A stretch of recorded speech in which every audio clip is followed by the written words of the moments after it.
Bonjour tout le monde, bonjour à vous qui me suivez sur la chaîne YouTube. Donc aujourd'hui, je vais vous présenter une fourmi Camponotus puisque c'est la majorité des fondations ou des colonies que je possède.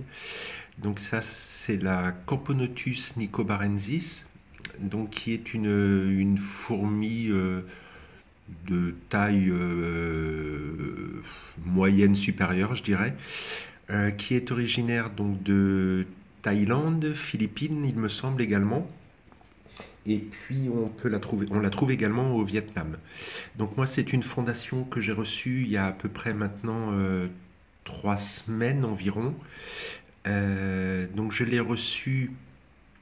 Il y avait donc la gine avec des œufs, euh, pas de cocon, je crois de mémoire, et j'avais 12 12 ouvrières, je crois. Donc c'est une fourmi qui se développe relativement vite puisque euh, entre le moment où la gine pond et le moment où cet œuf éclot après être passé par les stades intermédiaires des Camponotus, hein, à savoir nymphe et cocon, il faut 28 jours. Voilà, donc elle se développe relativement vite puisque aujourd'hui, donc nous sommes le 18 mars, en 3 semaines, un mois à peu près, je suis passé de 13 ouvrières à 21. Voilà, donc on va commencer les vues sur cette fourmi. Voilà, donc là vous pouvez voir la gine, hein, donc c'est une fourmi qui est je vais y arriver. C'est une fourmi qui est semi-claustrale, c'est-à-dire que il m'est arrivé de voir la reine sortir dans l'aire de chasse pour aller se nourrir directement. Voilà, donc pour l'instant je n'ai pas de major. Faut savoir que la reine mesure à peu près 12 mm. Les gros majors font à peu près la même taille que la gine avec une tête d'environ 4 mm. Donc c'est sympathique. Voilà, la reine est très jolie, j'aime beaucoup. On peut la voir là, elle a des jolies colorations marron, ambrées. Les ouvrières sont un peu plus banales, si je puis dire, mais ça reste tout de même une belle fourmi. Facile d'élevage, donc pour les gens qui veulent débuter dans l'élevage des Camponotus, la Nicobarensis est tout à fait indiquée. Voilà, donc je les chauffe comme toutes, hein. Donc je suis à 26-27 degrés et il faut une hygrométrie de 60-70%. Donc là, hier, je n'ai pas humidifié le nid, donc il reste très peu d'humidité. Vous pouvez voir. Parce que comme j'avais l'intention de faire une vidéo aujourd'hui, je ne voulais pas qu'il y ait trop de condensation de manière à avoir des images correctes. Voilà, donc la reine continue à pondre de manière soutenue. On peut voir des œufs sur la droite de sa tête. Là, il y a une ouvrière d'ailleurs qui est à côté. Donc j'ai des cocons toujours. Voilà, je vous fais un petit plan sur ces cocons. Donc elle se nourrit de liquide sucré. Ce matin, à toutes mes fondations ou colonies, je leur ai mis des grillons, que ce soit les Camponotus, les Messor minor esperius, les Messor barbarus et les Messor capitatus. Donc tout le monde a eu des petits grillons ce matin. Donc là, normalement, ils doivent être encore dans l'aire de chasse. Voilà, on les voit ici. Voilà, c'est des tout petits grillons hein, que j'achète. C'est des boîtes, je crois, de 50-70. Ça coûte 2-3 euros. Je les prends, comme j'habite Paris, je les prends à la ferme tropicale, pour ceux qui connaissent. Donc voilà, elles sont affairées autour du grillon. Je leur ai mis un deuxième ici.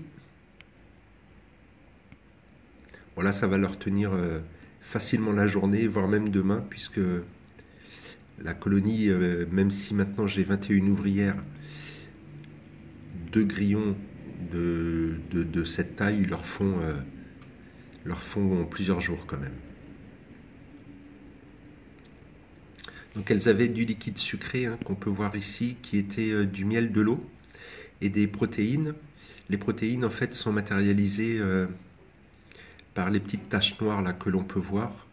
C'est parce que comme le liquide a commencé à chauffer, il est un peu moins liquide et un peu plus gluant. Donc c'est beaucoup plus du sucre maintenant que vraiment un liquide. Donc je vais retirer ça tout à l'heure forcément pour leur en remettre dans l'après-midi. Voilà, donc là on peut voir les belles couleurs de l'agine. Et c'est vraiment une espèce vraiment sympathique, hein. On peut observer également des fondations ou des colonies polygines dans cette variété de Camponotus.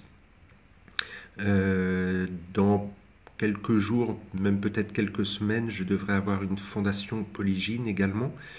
Ce sera donc une deuxième fondation de Nicobarensis, puisque sincèrement j'aime beaucoup cette fourmi. Je la trouve vraiment intéressante, très jolie, et puis surtout un développement très rapide, quoi, et ça j'apprécie.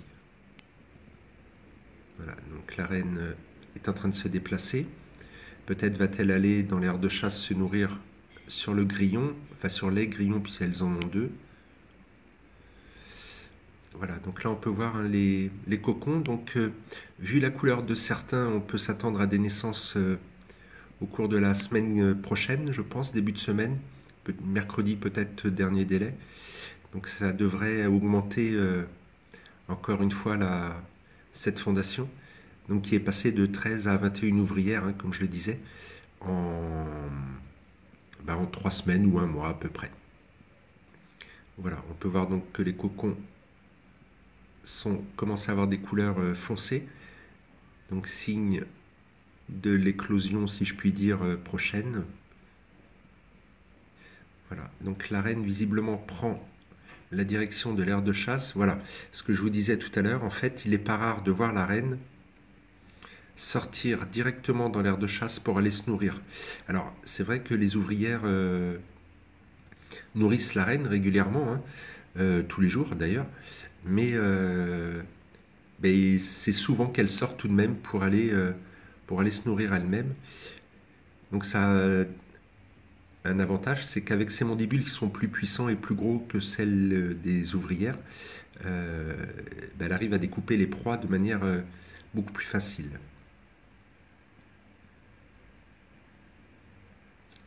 Voilà, je vous laisse un petit peu regarder l'action de l'agine dans l'entrée de l'aire de chasse.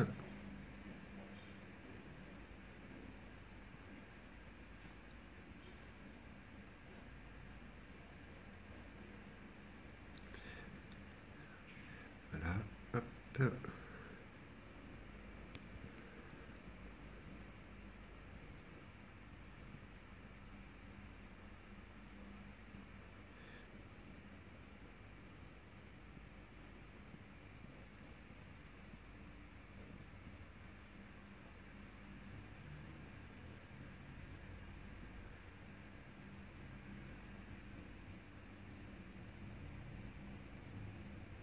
Elle va re-rentrer dans l'aire de chasse apparemment, dans les galeries apparemment. Elle a vraiment des belles couleurs, hein, l'agine. J'aime beaucoup ces couleurs-là.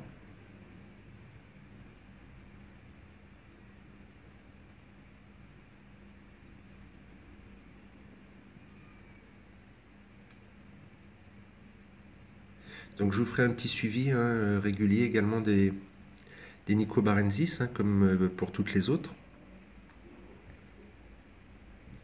Je sais que certains d'entre vous attendent une présentation des Camponotus cruentatus. Donc effectivement, elles sont juste à côté, hein, dans le module d'à côté. C'est une petite fondation, à la limite je peux vous faire quelques images. Elle n'est pas très développée. J'ai des cocons, la reine n'a pas pondu, hein, ça fait à peu près 15 jours que je les ai. La reine n'a pas pondu, donc je vais quand même vous montrer un peu les cruentatus. Voilà, donc elles sont juste à côté. Hop, le temps de stabiliser tout ça. Voilà. Donc là, la fondation de cruentatus Camponotus hein, également. Donc petite fondation puisque je crois que j'ai 6 ouvrières. Comme on peut voir, il n'y a pas du tout de ponte dans l'immédiat. Elles ont été longues à s'habituer, je trouve. Elles ont mis du temps à aller dans l'aire de chasse, à se nourrir. Pendant ce temps-là, les œufs qui étaient présents avec cette fondation ont continué à se développer, hein, puisque jusqu'à présent, ce n'était que des œufs lorsque je les ai eus. Et là, on peut voir qu'il y a trois cocons, et puis des larves, pardon. Mais la reine, pour l'instant, n'a pas pondu. Donc, voilà la Cruentatus. Donc là, ça va être un passage rapide. Donc voilà, le grillon, hein, elle, je ne leur en ai mis qu'un, puisqu'elles ne sont pas nombreuses. Donc là, maintenant, elle commence vraiment à être moins sauvage depuis à peu près une semaine, une dizaine de jours. Elles se nourrissent. Elles ont moins peur de sortir dans l'aire de chasse. Pourtant, elles sont tranquilles, mais je sais pas. C'est peut-être la variété de Camponotus qui veut ça, qu'elle soit un peu timide au début. Donc là, vous voyez, il y a 4 et 3, 7 ouvrières. Voilà, c'est ça. J'avais 7 ouvrières, donc j'ai toujours les 7 ouvrières. Ah, mais si, on voit des œufs là, regardez. L'ouvrière a 3 œufs dans les mandibules. Et ben écoutez, c'est les premiers œufs que pond la reine. Je suis hyper content. Vous voyez, hier soir, j'avais regardé encore, parce que je les regarde tous les jours, hein, plusieurs fois par jour, voir si tout va bien. Et il n'y avait pas du tout d'œufs. Et là, on a pu voir dans les mandibules de cette ouvrière qu'il y a 3 œufs. Et cool. Donc ça devrait partir. Voilà, ça y est. Donc elles sont chauffées également, hein, les Cruentatus. Tout comme les Nicobarensis. En fait, je les chauffe à la même température, hein, c'est-à-dire 27 degrés environ.